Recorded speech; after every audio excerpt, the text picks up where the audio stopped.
আসসালামু আলাইকুম, আমি Zahid Hasan Shakil, channel I Facebook লাইভে আপনাদেরকে স্বাগত জানাচ্ছি। আমি এখন আছি ফেনীর সদরের ফাজিলপুর সোনুয়া উচ্চ বিদ্যালয়ে। আমরা এখানে একটি আশ্রয়ণ কেন্দ্রে আছি। আমরা আসার সময় প্রায় 10 কিলোমিটার হেঁটে আমাদের এই যে বুক পর্যন্ত পানিতে হেঁটে আমরা এই দুর্ভোগে পড়া মানুষের সাথে কথা বলতে এসেছি। এখানে আমরা প্রায় 300-রও বেশি মানুষ বন্যায় আটকে পড়েছে। তাদের সাথে কথা বলবো, তারা কোন পরিস্থিতিতে জীবনযাপন করে তারা একটু বলবেন। আঙ্কেল, আপনি একটু বলেন কদিন আপনি এখানে এবং কীভাবে আপনাদের জীবনযাপন? আমরা 4 দিন আইসিছেন। আমরা আসার সময় আমরা ঘরের ভিতরে ছিলাম, ছাদের উপরে রয়েছি। কেউ বাইরে রাত্রে গেছে বলে নাই। পরে আমরা যখন ঘরে থাকতে পারি না, দরজা ডুবে গেল, তখন আমরা করছি, এই পথ দিছি। আমার জামাই 2জন, আরও একজন আছে আমার স্ত্রী, বুঝলে, আমার আর কেউ নাই। আমি রাস্তায় যখন বেহুরে দিই, চৌকি দিই, বেহুরে বানাই, যখন চলছি তখন গেছে। জি, এখানে আমাদের রাস্তা তো আমাদের লইছে, আমরা ছবি গেছে, কথা বুঝছেন। রাস্তা তো আমরা টয়লেট লইছে, ওই স্পিড বোর্ডে উঠে তারপর আমাদের এখানে আনছে। আসসালামু আলাইকুম। এখানে মানুষ অনেক কষ্টে জীবনযাপন করতেছে। বাচ্চা ছেলে মেয়েদেরকে লইয়ে অনেকই কষ্টকর। কিছু এখানে তেমন হামারি কিছুই আসে নাই, সবাই দুঃখে কষ্টে জীবনযাপন করতেছে। এই বলে শেষ করলাম। আমরা আরো কয়েকজনের সাথে কথা বলার চেষ্টা করব, একটু বলেন। আমি চনুয়া ফাজিলপুর উচ্চ বিদ্যালয়ের একজন আয়া বলতেছি। আমার ঘর বাড়ি সব কিছু ধ্বংস হয়ে গেছে। এখন তো আমাদের কাছে সরকার নাই, কে দিবে আমাদের ঘর বাড়ি, কে দিবে এইসব সম্পত্তি?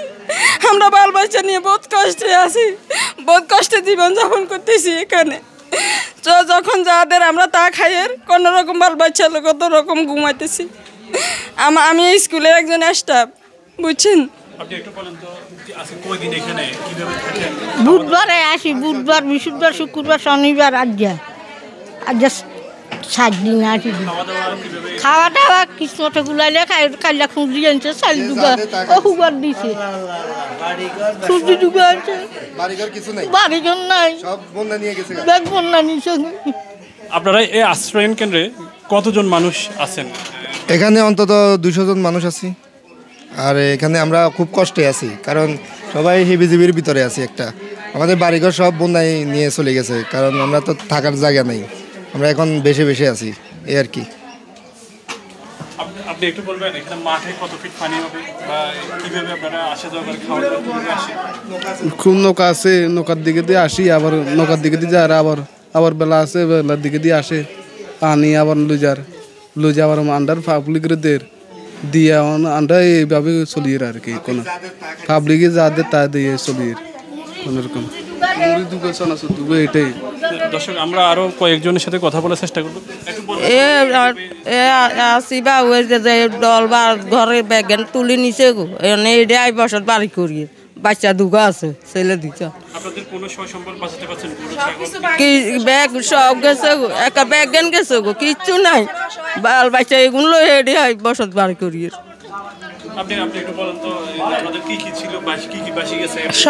সবকিছু মানে ঘরে তো মানে কিছুই না, সবকিছু নদীতে বাসি গেছে, কিছু নাই। বন্যায় সবকিছু নিয়ে গেছে, ঘর দুয়ার বাড়ি ঘাড়ি সবকিছু চলে গেছে। আমাদের কিছু আর নাই, অসহায়ের মতন হয়ে রয়েছে, আমাদের আর কিছু নাই। ফিবানের কাপড়টা যা আছে তা লই আসছে, আর কিছু আনবার মতন ক্ষমতা নাই।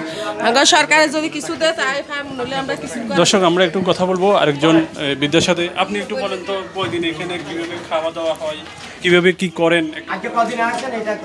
সরকারে যা দেয় তা খাইয়ের, পাবলিকে যা দেয় তা খাইয়ের। আমরা তো কোনো বাড়ি তুন কোনো এক মশাইলেও আনতে মারি না, বুঝছেন। এই কাবল হলো বিচা কাবল আছে, আমরা ঘর বাড়িও না, ব্যাগ গেছে গো, কিচ্ছু নাই। অন বাড়িতে ঘুম দাম দিয়ে যাগো নাই, কনভিটার জায়গা তো নাই।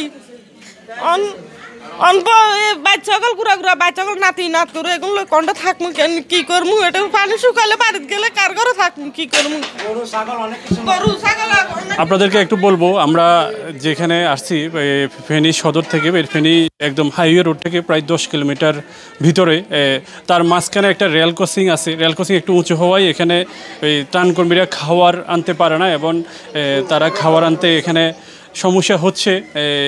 এই জন্য তারা এখানে প্রায় 200 মানুষ খুবই কষ্টের মধ্যে আছে এবং কষ্টের মধ্যে মানবতার জীবনযাপন করে, খাবার পাচ্ছে না তারা এবং জামা কাপড়েরও সংকটে তারা আছে। এই ছিল ফাজিলপুর থেকে আমার শেষ খবর।